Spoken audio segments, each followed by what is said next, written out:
आगोश यूएसए का बहुत बहुत शुक्रगुजार है, जिन्होंने क्रिसमस के मौके पर हमें याद रखा और हमें ये बिस्तरों का तोहफा वगैरह दिया।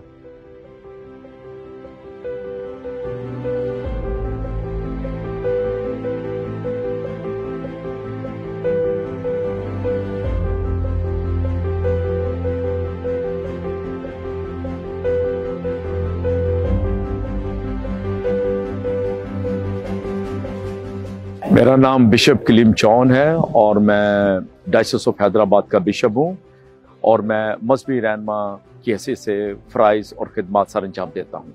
आज मेरे लिए नहायत ही खुशी की बात है कि आज सुबह मैंने अल खिदमत फाउंडेशन के एक बहुत बड़ी तकरीब में, जो कि विंटर पैकेज है क्रिसमस के लिए, उसमें मैंने शमूलियत की।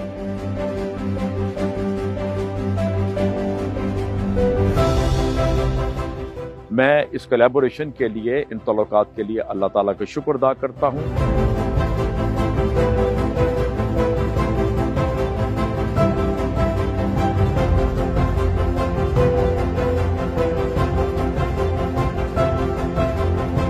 हम शुक्रिया अदा करते हैं आगोश यूएसए का। शुक्रिया आगोश यूएसए।